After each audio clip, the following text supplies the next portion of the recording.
Halo, saya Saron Stefani Monigir dengan NIM 1967201010 dari Fakultas Fisip semester 4 Universitas Pembangunan Indonesia Manado, ingin memaparkan materi dengan judul Analisis Kekuasaan Ekonomi Politik dalam Mengakses Lahan Hutan. Kita masuk pada pembahasan. Kawasan hutan produksi desa merupakan wilayah nafkah komunitas Melayu sejak pra-kemerdekaan. Keberadaan makam nenek moyang dan tanaman keras yang berusia puluhan tahun merupakan bukti kekuasaan komunitas Melayu sepanjang sejarah. Kekosongan penguasaan serta lemahnya kontrol terhadap sumber daya hutan pasca berakhirnya konsesi PT DER tahun 2001. Menempatkan komunitas Melayu sebagai pemegang kuasa atas wilayah hutan produksi. Kuasa komunitas Melayu hutan produksi diperkuat dengan adanya relasi dan ikatan kesamaan suku dan wilayah dengan pemegang otoritas tertinggi di level desa. Kepala desa memberikan otoritas kepada komunitas Melayu sebagai pribumi untuk memiliki ruang yang lebih besar atas wilayah hutan. Otoritas yang dimiliki oleh komunitas Melayu merupakan perwujudan dari bundle of power yang membentuk akses komunitas terhadap hutan melalui mekanisme struktural dan relasional dalam terminologi akses Ribot dan Peluso.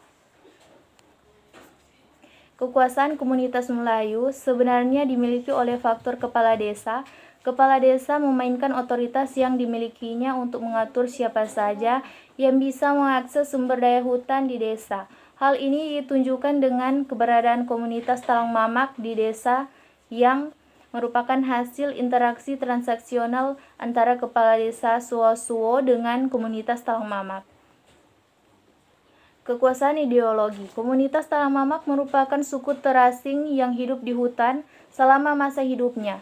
Pemerintah Desa Suwo sebagai pemegang kekuasaan yang sah pada tahun 1989 mencoba merangkul komunitas ini untuk hidup bersama di desa. Pemerintah desa saat itu memberikan kebijakan dan hak istimewa bagi komunitas ini untuk tinggal di desa dengan membuat satu dusun khusus komunitas Talang Mamak. Kebijakan untuk berbagai sumber daya ini merupakan bentuk legitimasi dari orang Melayu terhadap komunitas Talang Mamak.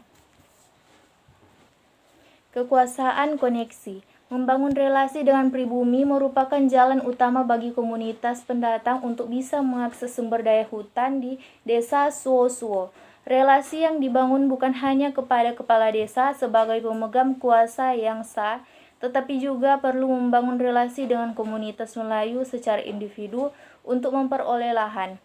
Ada dua cara yang ditempuh pendatang untuk bisa mengakses lahan hutan, yaitu dengan menggunakan modal atau uang dan menggunakan trust dengan Melayu.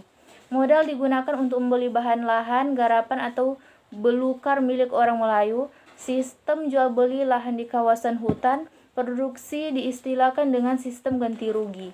Ganti rugi mengacu pada pemberian uang pengganti atas modal membuka lahan yang dilakukan oleh pemilik sebelumnya. Setelah adanya transaksi jual beli antara pendatang Melayu, kemudian pendatang yang melakukan ganti rugi tersebut diberi SKGR oleh kepala desa sebagai bentuk legitimasi keberadaan mereka dalam mengakses kawasan hutan. Cara kedua adalah dengan membangun trust kepada Melayu. Pendatang memerlukan trust dari Melayu agar bisa menggarap berlukar milik orang Melayu. Istilah yang digunakan untuk menggarap berlukar adalah bagi berlukar. Sistem bagi berlukar pada awalnya menggarap sebagian lahan orang Melayu dengan sistem bagi hasil. Namun setelah 3 tahun berjalan dan ladang yang digarap menghasilkan dengan baik, maka penggarap memiliki hak untuk memiliki lahan tersebut. Sebelum saya mengakhiri video ini, saya ingin mengajak teman-teman untuk bergabung di Universitas Pembangunan Indonesia Manado. Terima kasih.